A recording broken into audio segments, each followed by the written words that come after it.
جی السلام علیکم، میں ہوں فیل ملک اور آپ دیکھ رہے ہیں سرکار۔ روم جل رہا تھا اور اس کے حکمران چین کی بانسری بجا رہے تھے۔ اس وقت 2021 میں پاکستان جل رہا ہے اور یہاں کے حکمران خالی چین کی بانسری نہیں بجا رہے ہیں بلکہ اپنی تجوریاں بھرنے میں اور اپنے لوگوں کو نوازنے میں پچھلے کئی سالوں سے لگے ہوئے ہیں۔ آج سے کچھ عرصہ پہلے ایک چارٹر آف ڈیموکریسی سائن ہوا تھا جو کہ ملک کی ان دو جماعتوں کے درمیان ہوا تھا جنہوں نے 90s میں ایک دوسرے کے بعد حکومتیں کیں یا ایک دوسرے کی حکومت کو گرا کر خود حکومت میں آئے، یعنی پاکستان مسلم لیگ نواز اور پاکستان پیپلز پارٹی کے درمیان جو ہوا۔ اور اس وقت کے ایک بہت ہی قداور شخصیت جو کہ اپنے کئی حوالوں سے مشہور ہیں، انہوں نے کہا کہ یہ تو انہوں نے آپس میں مکا کر لیا۔ جی یہ میرا اشارہ مشاہد حسین سید صاحب کی طرف ہے، جو پہلے نواز لیگ میں تھے، پھر وہاں سے کاف لیگ میں آ گئے اور پھر کاف لیگ سے نکل کے اب نواز لیگ میں دوبارہ سے شامل ہو گئے ہیں اور آج کل نواز لیگ کے ہی سینیٹر ہیں۔ تو انہوں نے یہ مکا کا جو ہے وہ لقب دیا تھا۔ تو آج ہمیں لگتا ہے کہ ہماری جوڈیشری کو اسی طرح کے کسی مکا کی ضرورت ہے، تو وہ اس کو نام دے دیں charter of law and justice. تو پھر ایک اور مکمکہ ہو چکا ہے جو کہ عمران خان اور اسٹیبلشمنٹ کے درمیان ہے، تو اس کو ایک چارٹر آف انڈرسٹینڈنگ دے دینی چاہیے۔ تو جو مکمکہ نہیں ہو سکا وہ عوام اور حکمرانوں کے درمیان ہے، تو اس کو کہہ دینا چاہیے کہ یہ charter of misunderstanding and failure to do everything, کیونکہ عوام کے لیے تو کوئی ایسی خیر کی خبر نہیں ہے۔ تو ہماری جوڈیشری نے، یعنی جس کے درمیان ابھی دو واضح حصوں میں بٹی ہوئی نظر آ رہی ہے اور جس کی گونج ہمیں بہت دور تک سنائی دے رہی ہے۔ اگر اس کی پہلی گونج کا ذکر کریں تو یہ ہمیں 1997 میں لے جاتی ہے، جس کا میں نے پہلے بھی ذکر کیا، کہ جس میں سجاد علی شاہ کی سپریم کورٹ پر نواز شریف نے اپنے لوگوں سے حملہ کیا اور وہ اپنی جان بچا کے بھاگے۔ تو پھر وہ رفیق تارڑ صاحب ماشاءاللہ وہ بہت ہی نیک اور معصوم سی شکل و صورت کے ہیں، تو انہوں نے ان جج کے ساتھ جو ہے وہ کو کر دیا، یعنی ان کا تختہ الٹ دیا، اور پھر 22 دن تک یا 20 دن تک وہ سپریم کورٹ کے ایڈمنسٹریٹر رہے، یعنی ان کا سارا کنٹرول تھا۔ پھر انہوں نے استعفیٰ دے دیا اور اس کے بعد جو ہے وہ اگلے ایک ہفتے کے بعد وہ پاکستان کے صدر بن گئے۔ تو یوں ہماری تاریخ جو ہے وہ ہر طرح کی مکمکا سے بھری ہوئی ہے، لیکن ہم نے مکمکا جو ہے وہ صرف ان لوگوں کے لیے کر دیا جن کو ہم گندہ کرنا چاہتے ہیں۔ تو یہ گند ہمیں پتہ چلتا ہے کہ ان سے پہلے یہ بہت سارا گند جو ہے وہ اس معاشرے میں موجود ہے۔ تو وہ تو خیر 97 کی بات تھی جب یہ سپریم کورٹ حصوں میں بٹی اور وہاں پر کو ہوا، یعنی جوڈیشل کو ہو گیا۔ اب یہ ہمیں پتہ چلتا ہے کہ صحافیوں کی درخواست پر فائز عیسیٰ صاحب نے جو آرڈر دیا تھا، اس کو عمر عطا بندیال صاحب کی سربراہی میں جو بینچ بنا یا جو بنایا گیا یا کہیں سے اشارے پر وہ بنا، اس نے قاضی فائز عیسیٰ صاحب کے آرڈر کو ہیلڈ ان ابینس کر دیا۔ تو یعنی ہمیں وہ بازگشت سنائی دی جو کہ 5 جولائی 1977 میں جب جنرل ضیاء نے اس ملک پر قبضہ کیا تو انہوں نے 73 کے آئین کو ہیلڈ ان ابینس کے الفاظ سے یعنی ایک طرح سے معطل کر دیا۔ تو ہمیں یہ بتایا جاتا ہے کہ جی ہم کہاں سے آئے ہیں اور کیسے آئے ہیں اور کیوں آئے ہیں۔ تو یہ عمر عطا بندیال صاحب کا آرڈر جو ہے وہ ہیلڈ ان ابینس میں فائز عیسیٰ صاحب کے آرڈر کو کر کے ہمیں وہ اپنی پوری تاریخ جو ہے وہ بتا رہا ہے۔ فائز عیسیٰ صاحب کے ساتھ ان کا پرابلم یہ ہے کہ انہوں نے اس مشہور دھرنا جو کہ خادم حسین رضوی صاحب نے، جو کہ اب اس دنیا میں نہیں ہیں، فیض آباد کے مقام پر دیا تھا اور جس میں پیسے بانٹے گئے تھے۔ تو قاضی فائز عیسیٰ صاحب نے کہا تھا کہ یہ ہمارے فوج کے یونیفارم میں لوگ پیسے کیوں بانٹ رہے ہیں، ذرا اس کے بارے میں تھوڑی جو ہے وہ تحقیق کریں اور جو اس میں ملوث عناصر ہیں ان کے خلاف کارروائی کریں۔ تو کارروائی تو جو ہے وہ ہونی ممکن نہیں تھی، تو قاضی فائز عیسیٰ کے خلاف جو ہے وہ ساری کارروائیاں شروع ہو گئیں۔ تو وزیر اعظم صاحب ہمارے یہ بتا رہے تھے کہ میں جو ہے وہ قائد اعظم میرے آئیڈیل لیڈر ہیں، اور ان سے پہلے جو ہے وہ میں حضرت محمد صلی اللہ علیہ وسلم کی جو یعنی زندگی میں مشکلات ہیں، میں نے ان سے جو ہے وہ بہت ساری چیزیں سیکھی۔ تو عوام کو اگر یہ ہمارے وزیر اعظم صاحب بتا رہے ہیں تو انہیں تھوڑا سا تو خیال کرنا چاہیے کہ وہ اپنے لرننگ کو اور اپنے خیالات کو ان لوگوں کے ساتھ نہ جوڑیں جو کہ لوگوں کے دلوں میں بہت محبوب ہیں اور لوگ ان کا بہت احترام کرتے ہیں اور لوگ ان کے ساتھ جو ہے وہ اپنی بہت زیادہ عقیدت رکھتے ہیں، کیونکہ وزیر اعظم صاحب کو یہ سب چیزیں زیب نہیں دیتی ہیں۔ ان کو چاہے وہ سرٹیفکیٹ جو ہے وہ ثاقب نثار صاحب دے رہے ہیں، او ہو یہ ہماری سپریم کورٹ کا ذکر تو کہیں مکنے میں نہیں آتا۔ یعنی ثاقب نثار صاحب وہ ہیں جن کی ہمیں دولت کے انباروں کا اس وقت پتہ چلا جب ان کی فیملی میں شادی ہوئی، تو پتہ چلا کہ جناب انہوں نے کتنے جو ہے وہ ڈیم گھر پر ہی بنا لیں۔ تو اینی ویز وہ بابا رحمتے تھے جنہوں نے قاضی فائز عیسیٰ صاحب نے ان کا بھی آج ریفرنس دیا، انہوں نے کہا کہ ایک تو یہ عمر عطا بندیال صاحب کا بنایا ہوا بینچ جو ہے یہ غیر آئینی ہے،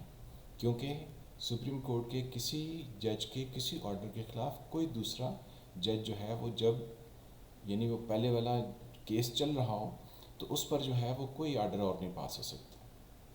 ہاں اگر وہ جج ڈیسیژن دے دیتا ہے تو پھر اس کی ریویو جو اپلیکیشن آتی ہے اس پر قانون کے مطابق جو ہے وہ ریویو ہو سکتا ہے اس کے فیصلے پر، لیکن یہ نہیں ہو سکتا کہ ایک کیس چل رہا ہے تو ایک دوسرا بینچ بنا کے اس کیس کو روک دیا جائے یا اس کے آرڈر کو جو ہے وہ آپ معطل کرنے کی کوشش کریں۔ یہ غیر آئینی ہے۔ اور انہوں نے عمر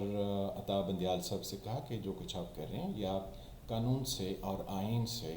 بڑھ کر، یعنی یہ وہی ہمارا نظریہ ضرورت ہے جو کہ ہمیں بہت پرانی یادیں تازہ کرتا ہے، کہ جس میں ہم نے تمام غیر قانونی حکومتوں کو زندہ کر دیا اور جو قانونی حکومتیں تھیں ان کو بھیج دیا، کیونکہ ہماری سپریم کورٹ نے تو یہی کیا نا کہ یوسف رضا گیلانی کو نکال دیا، تو ان کی جو یعنی خلاف جو کمپین چلا رہے تھے وہ نواز شریف صاحب تھے۔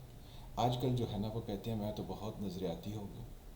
تو مطلب انسان کو اپنا ماضی بھولنے جانا چاہیے۔ پھر نواز شریف کو بھی اسی طرح انہوں نے نکال دیا جیسے کہ انہوں نے یوسف رضا گیلانی کو نکالا تھا۔ ان کے خلاف پیپلز پارٹی تو میدان میں نہیں آئی، لیکن یہ ہے کہ نواز شریف کو پہلے استعمال کیا گیا اور پھر اسی طریقے سے ان کو نکال باہر کیا گیا، پھر باہر نکل کے یہ کہتے ہیں مجھے کیوں نکالا۔ تو یہ تو ساری ہماری سپریم کورٹ ہمارے سیاستدان جو کہ اسٹیبلشمنٹ کے زور سے آتے ہیں، آج عمران ہے، کل عمران کو اگر سائٹ پہ کرنا پڑ گیا یا یہ سائٹ پر ہو گئے یا ان سے بہتر کوئی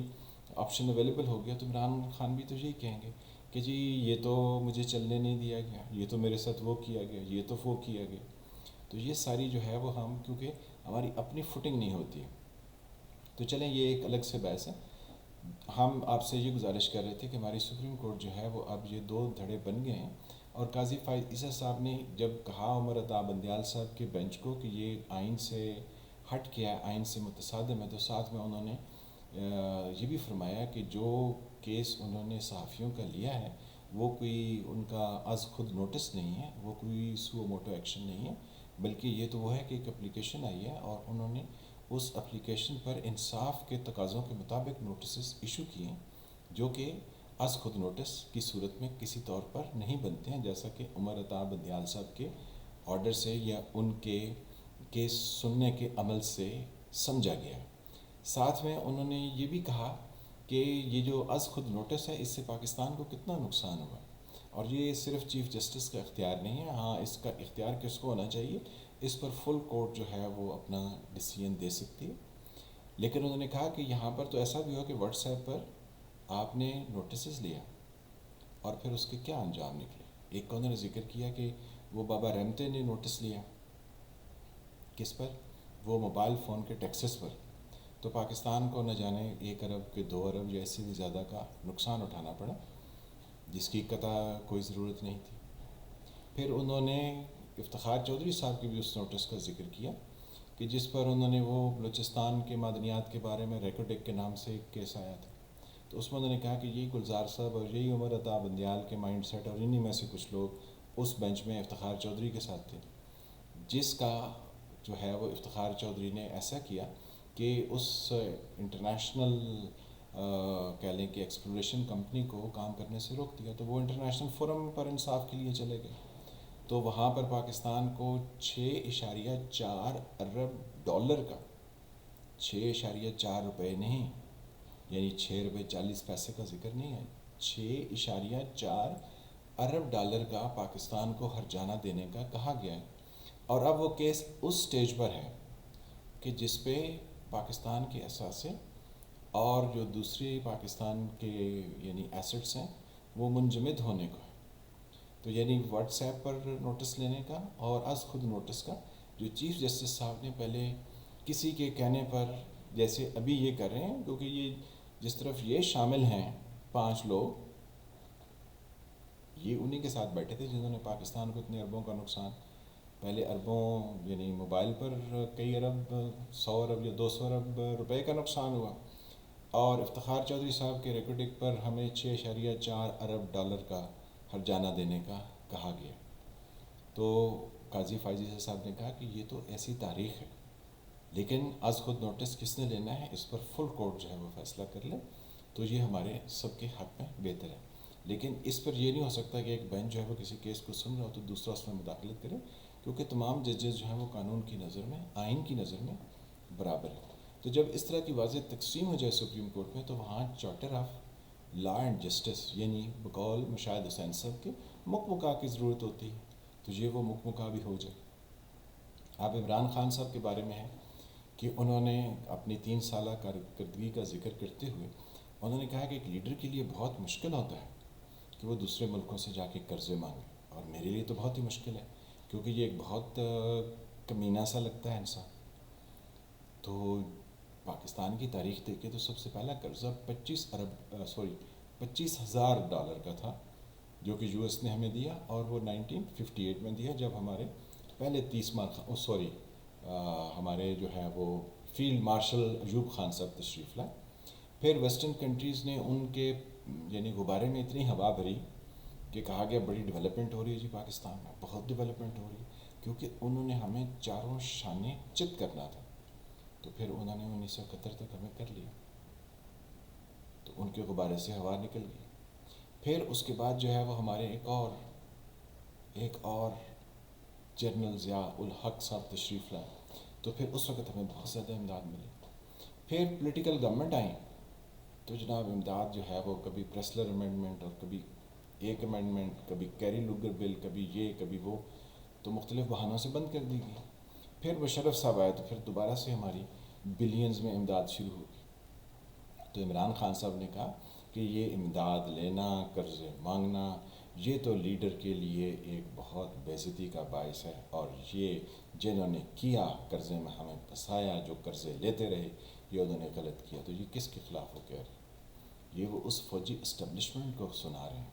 عمران خان صاحب ایسے اچھی بھگو کے لگاتے ہیں اور پھر کہتے ہیں اینڈ پر اپنی تقریر میں کہ مجھے اپنے جو ہے وہ ان لوگوں پر فخر ہے.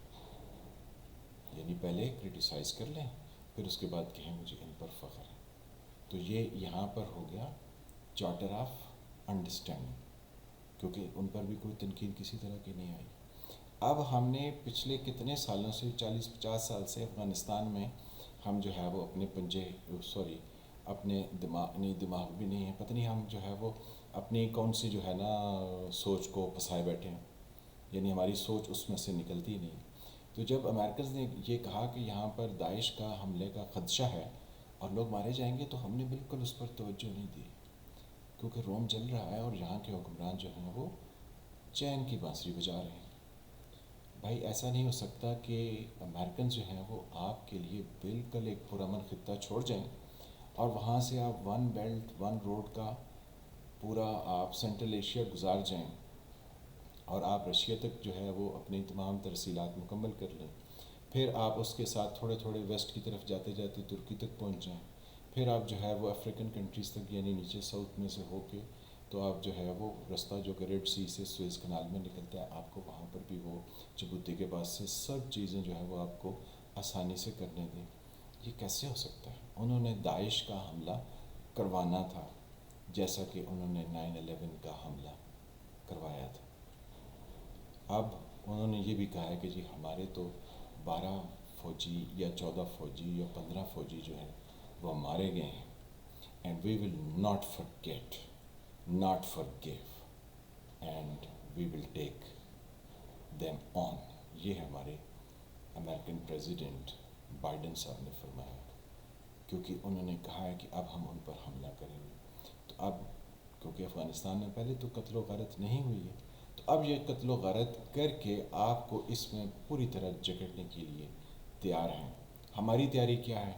جناب ہم جو ہے وہ ہمارے وزیر اعظم صاحب اپنی 3 سالہ کارکردگی کے دوران وہ سوتنوں والی جو ٹوکیں ہوتی ہیں نا وہ مار رہے ہیں. جیسے ایک میں آپ کو بتا دیتا ہوں. جب وہ اپنے اعداد و شمار کا ذکر کر رہے تھے